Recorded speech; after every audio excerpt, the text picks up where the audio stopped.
My girlfriend cheated on me with my best friend at a friend's gathering. He beat me half to death. My closest friend attempted to harm me because he harbors feelings for my longtime girlfriend. I'm Michael, 31, and Ethan, 30, has been my friend since we were 18. We connected over our shared career aspirations. After years of setbacks and numerous rejections, my career finally began to flourish over the past 3 years, whereas Ethan's did not. Throughout this time, I've dedicated significant effort to support him, offering encouragement and assistance. We even shared an apartment from ages 23 to 25, splitting everything equally. Roughly a year ago, his demeanor towards me shifted. He began mocking me, making belittling and disparaging comments. Typically, I'm an optimistic person and initially shrugged it off, thinking he was just envious and going through a tough period.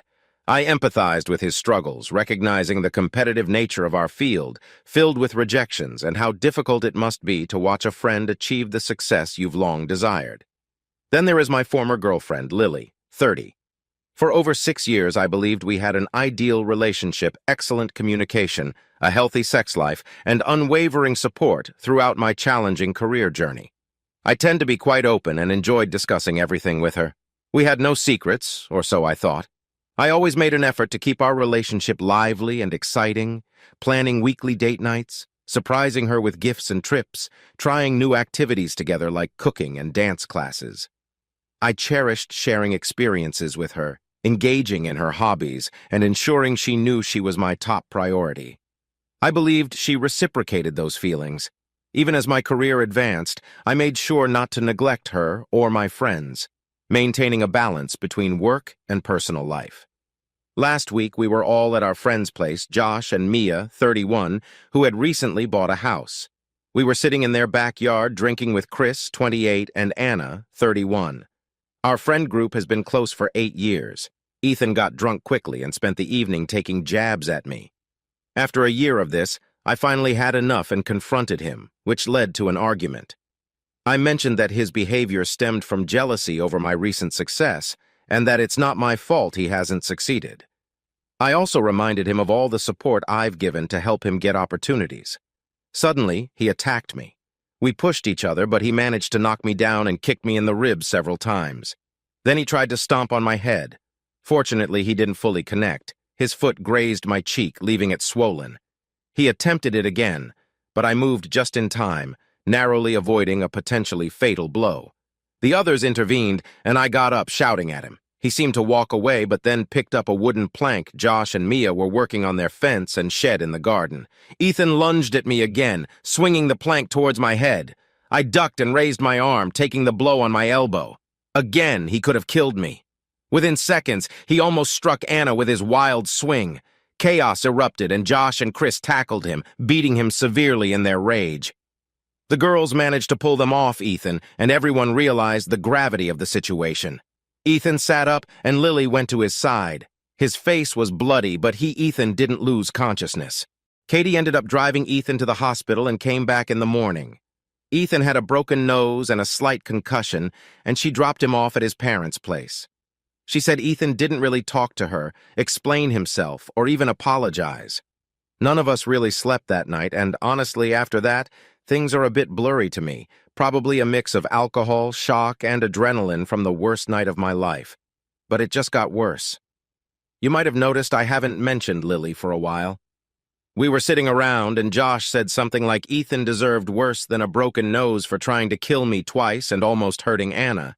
Then Lily, who had been quiet, suddenly snapped and defended Ethan, saying he doesn't deserve any of this and that he has just been having a hard time.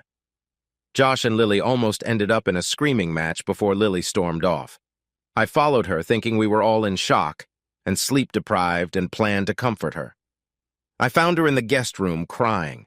I told her I understood we were all in shock and maybe we should just try to get some sleep.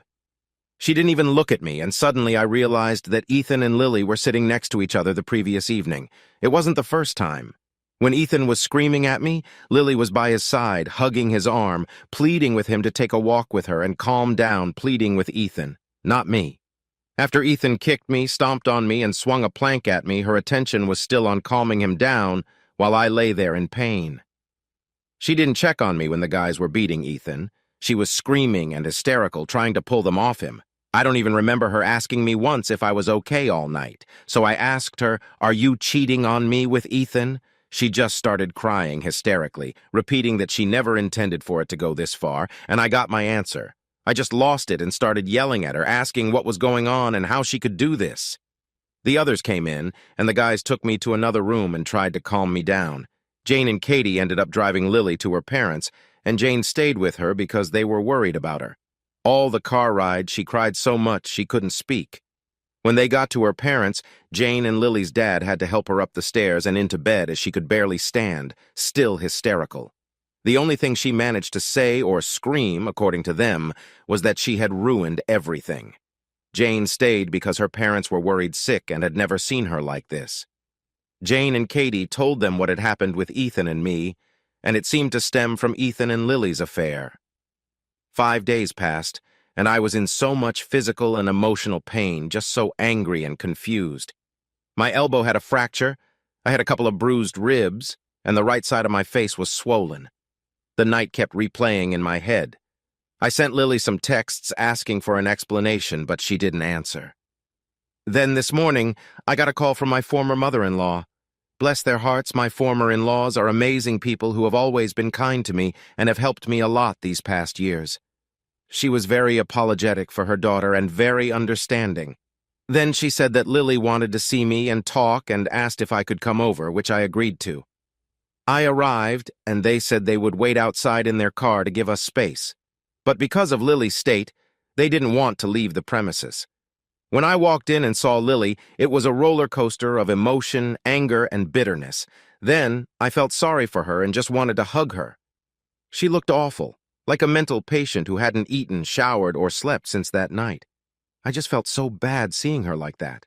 I had to restrain myself from running over and taking her in my arms, so I just sat down facing her. She said I could ask her anything and that she would be honest, repeatedly saying how sorry she was and how she had ruined everyone's lives.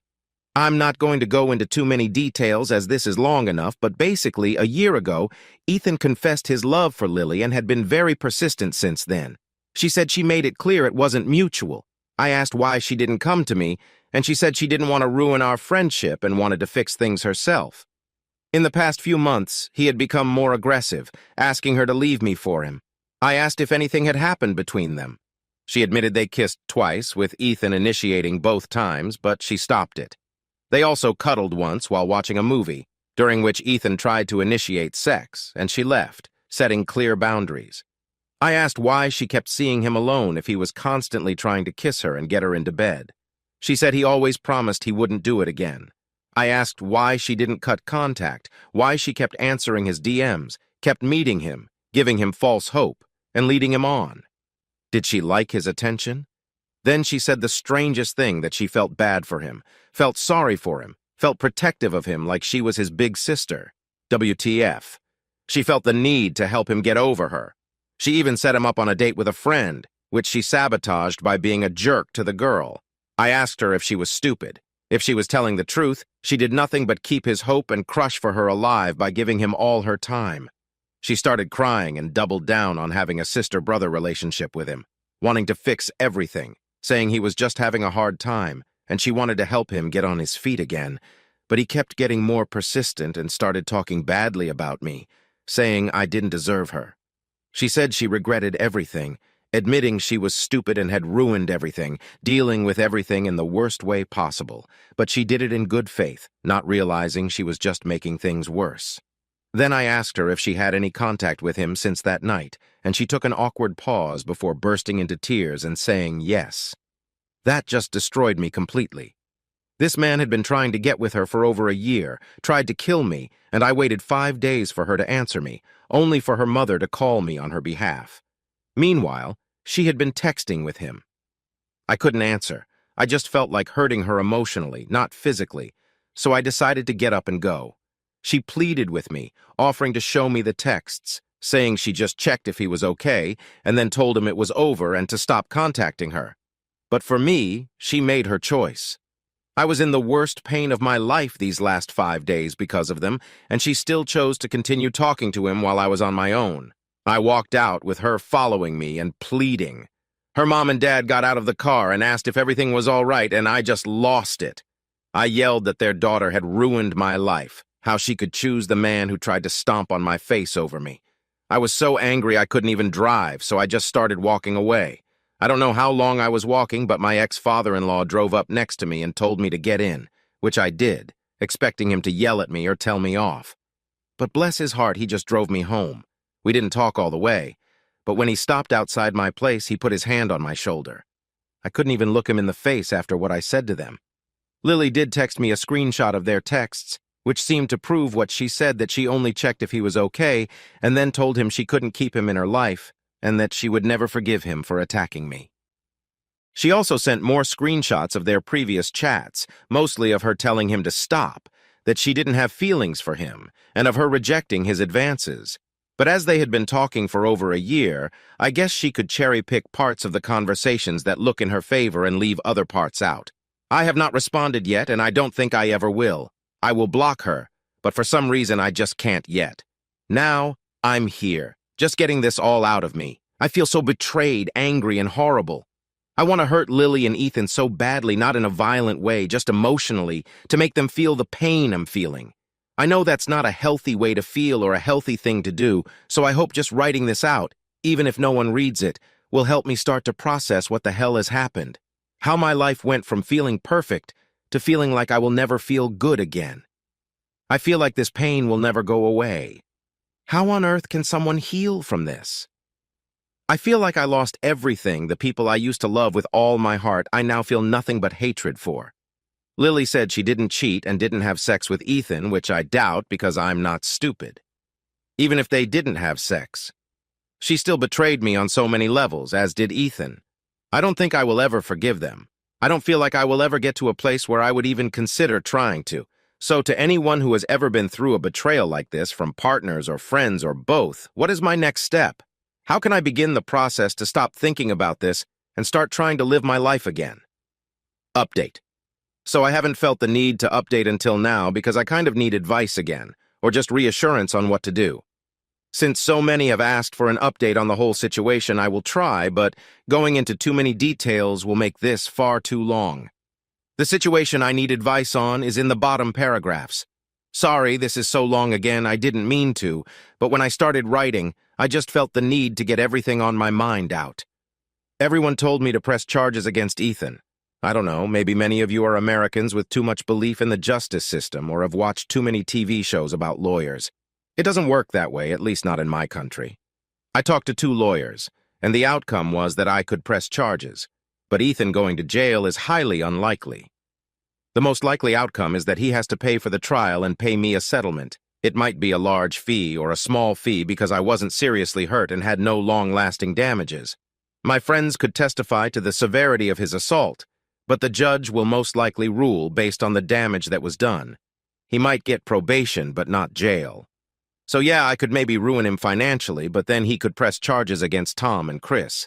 And there is a bigger possibility they would end up worse from that case than Ethan would from mine, as they did break his nose and give him a concussion. With a decent lawyer, he could make it out as having lasting physical effects from it. This could become months or even years of dealing with this, and I just want it over with. His reputation has suffered. He lost some friends, and some said they would stay neutral. His older brother told me that he and his parents have expressed their disappointment in him but aren't disowning him, but his younger sister took it really hard. She used to joke that she considered me her older brother at Ethan's expense, lightheartedly. The joke was not cruel. She also looked up to Lily, so she took it hard and has refused to talk to Ethan.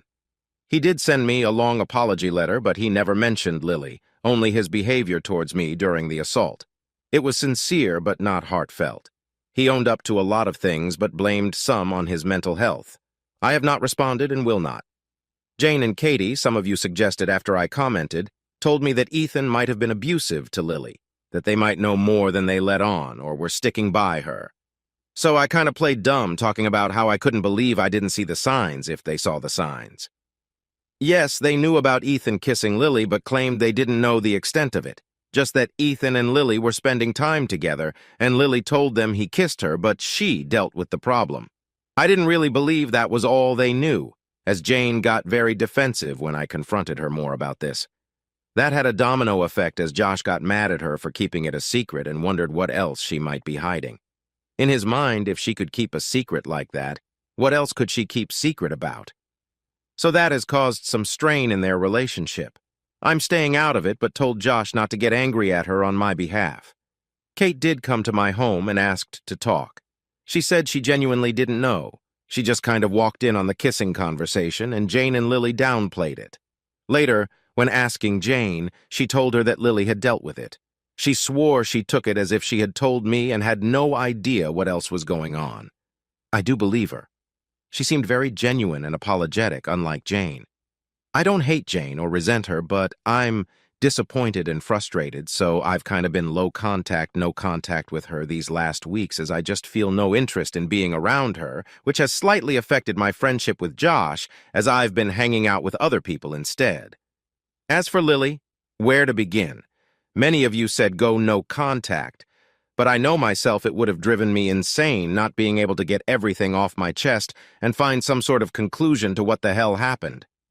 One person messaged me saying that he was raised to face his problems in person and that resonated better with me than going no contact, though I plan to do that after meeting her again.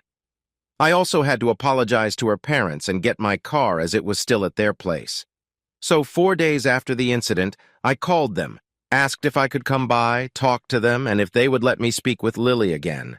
They actually were relieved. Part of me thinks they thought I was planning to forgive her or something, so I went there, we talked, I apologized. They said they were disappointed and shocked at me for yelling those hurtful things, but understood that I was going through a lot of emotions and in a bad place.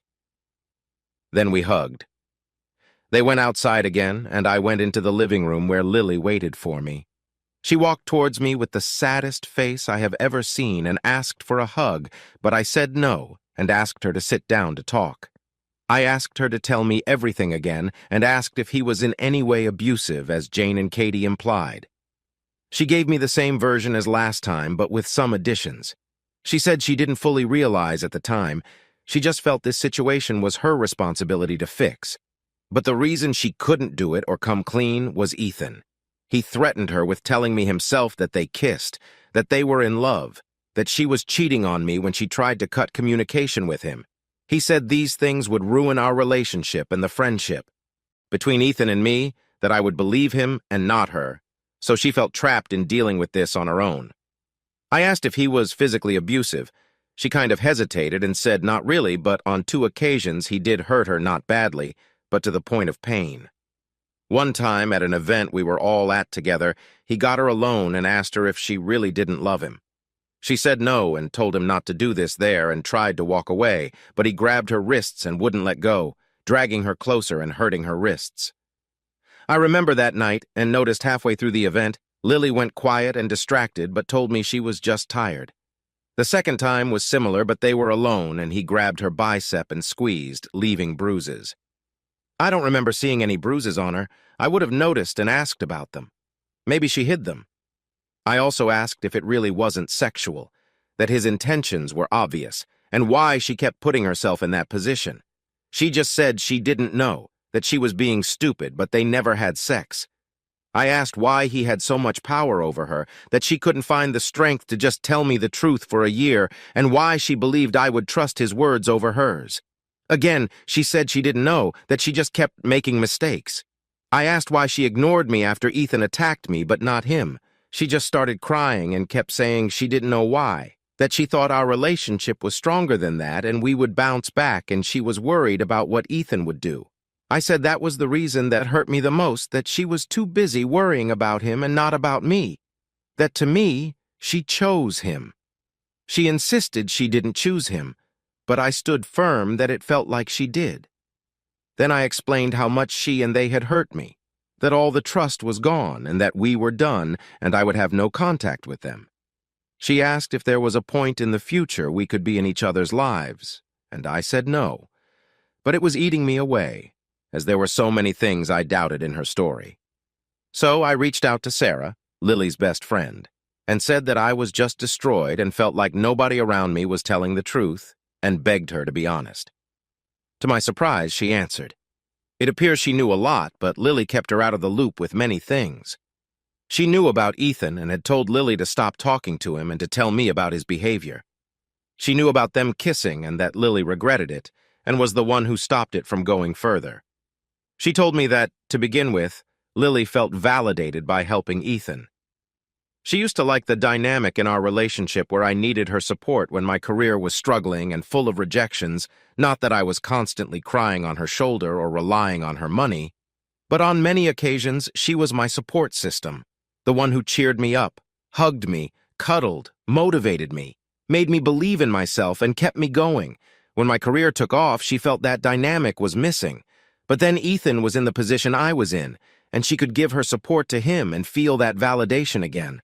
I was just baffled. Sarah said she was too when Lily told her. I asked if she felt validated by the sexual attraction from Ethan. Sarah said Lily never really talked about that, but as a girl herself, and knowing Lily for 30 years, she suspected that was a part of it too. Then I asked, as I've been fearing I might have been delusional about being a good boyfriend, if Lily ever talked bad about me, if maybe I did something to drive her into Ethan's arms. Sarah said not really, that Lily always sounded very much in love and often talked about how happy she was with me. Happy she was, how I made her feel special to the point where Sarah was almost jealous on a few occasions. Lily did call me overbearing, clingy, and said I would sometimes shut down and be selfish, but never anything worse than that. Since then, I kind of think Sarah has been flirting with me. She texts me every day, at first just asking how my day was or how I was feeling, then sending memes, and eventually memes that are kind of sexual. But I have no interest in anything with her, so I guess I will have to shut that down. I don't want her thinking I'm leading her on. I'm just trying to come to terms with all of this, trying to move on.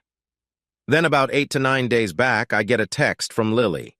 I had blocked her on all apps and social media. We always communicated with those, but rarely with our phone numbers, so it genuinely slipped my mind. Or maybe subconsciously I didn't block her there.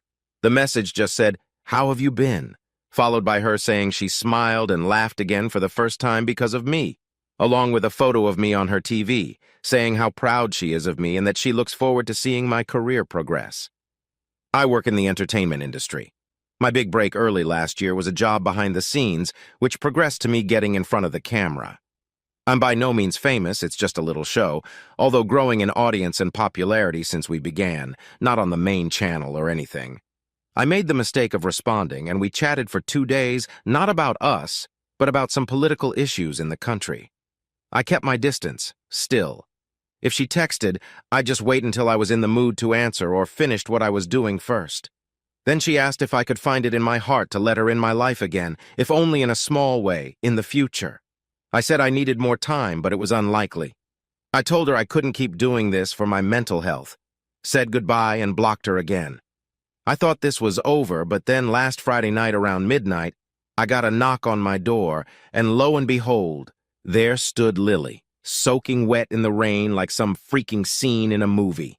I asked what the hell she was doing here. She said she was out drinking and wanted to see me, but got cold feet as soon as she left the taxi and stood by the road for 10 minutes, but was too cold to wait for another taxi now. So I let her in, gave her some old sweatpants, a t-shirt, and a hoodie of mine, and gave her a bag to put her wet clothes in. The story is that her girlfriends pressured her to go on a girls' night out, but she didn't feel ready, but she went anyway. They were drinking, and she got her favorite cocktail from when we were together. When out on our own, we used to have this thing where we would message each other all night with funny things that happened, inside jokes about situations, or just send pics of our drinks, the fancier, the better. We were that annoying couple. Yes, always on our phone, talking when separated. She instinctively reached for her phone to send me a pic, but then realized she could never do that again and felt a wave of sadness. She drank some more, and then, after telling her friends she didn't want to meet or talk to men, they invited some guys over and told one of them Lily was single. He was flirting and trying to get her attention, and her friends kept creating situations to leave them alone together. She had enough. She also told me that the guy was boring, uninteresting, and pathetic and ugly. Lily rarely talks like this about people, which brings me to this point. I know sober Lily, tipsy drunk Lily, and very drunk Lily. She seemed to be in the tipsy drunk state, but usually she's very giggly and bubbly. But now she was completely cold and distant, never looking me in the eye. When I met her, she looked at me with such sorrow and regret, almost speaking in a monotone. Never had I seen Lily like this. It was as if she were a different person. I was tired and felt weirded out. My mind went kind of blank. She just sat there, not saying a word. I went on the taxi app and ordered her another taxi, but after 15 minutes, the app said it was still searching for a taxi. I thought, screw this, and offered to drive her home as I didn't think her staying over was a good idea and suspected that might be her agenda. She just got her things and went to my car without any protest or saying anything in general. In the car, the mood was still weird. She asked to choose the music, and I said yes. She asked to hold my hand while we drove for one last time. Stupid me said yes. Then she just sat there, looking out the window, never looking at me. This attitude kind of disarmed me. My mind was blank. In a lame attempt to lighten the mood, I joked about driving her back to her friends and asked if that pathetic guy was still there. She just shrugged and said she was done with men forever. All they did was abuse her trust, manipulate her emotions and goodwill, and put her in lose-lose situations.